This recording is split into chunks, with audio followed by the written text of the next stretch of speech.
Fails का क्या अर्थ होता है ये आज की इस वीडियो में समझ लेते हैं। फेल्स का इस्तेमाल नाउन और वर्ब दोनों तरीके से किया जाता है। नाउन के रूप में एक से ज़्यादा फेल को हम फेल्स कहते हैं, यानी कि फेल का प्लूरल यानी बहुवचन होता है फेल्स।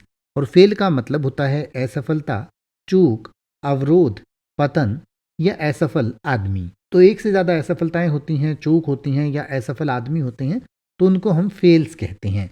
इसके अलावा वर्ब के रूप में जब फेल का इस्तेमाल प्रेजेंट इनडेफिनेट टेंस में ही, शी, इट या सिंगुलर थर्ड पर्सन के साथ किया जाता है, तो रूल के अकॉर्डिंग हम उसके साथ एस लगाते हैं, जिससे फेल्स बनता है। और फेल्स का मतलब होता है कि फेल होता है या होती है, या फेल करता है या करती है। और फेल का मतलब होता है असफल होना, अनुत्तीर्ण होना, काम बंद कर देना, दिवालिया हो जाना, भूलना, निराश करना, अनुत्तीर्ण करना, नष्ट होना, विफल होना, खराब होना, कम होना, कमी होना, काम न करना या अभाव होना।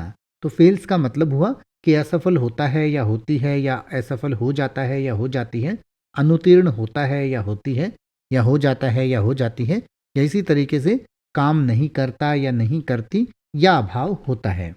जैसे कि अगर आप ये कहना चाहें कि टमाटर उगाने का यह तरीका कभी फेल नहीं होता, तो आप कहेंगे this method of growing tomatoes never fails. This method of growing tomatoes never fails.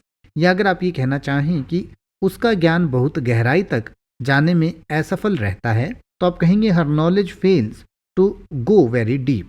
Her knowledge fails to go very deep. अब आप ऐसे ही किसी भी वर्ड का मतलब हिंदी और इंग्लिश में यूट्यूब पर सर्च कर सकते हैं, आपको मेरी वीडियो मिल जाएगी जिसमें आप बिना किसी फालतू बकवास के सीधा उस वर्ड का मतलब समझ पाएंगे। तो ऐसी ही वीडियोस को देखते रहने के लिए चैनल को सब्सक्राइब करें और बेल आइकन को प्रेस करें।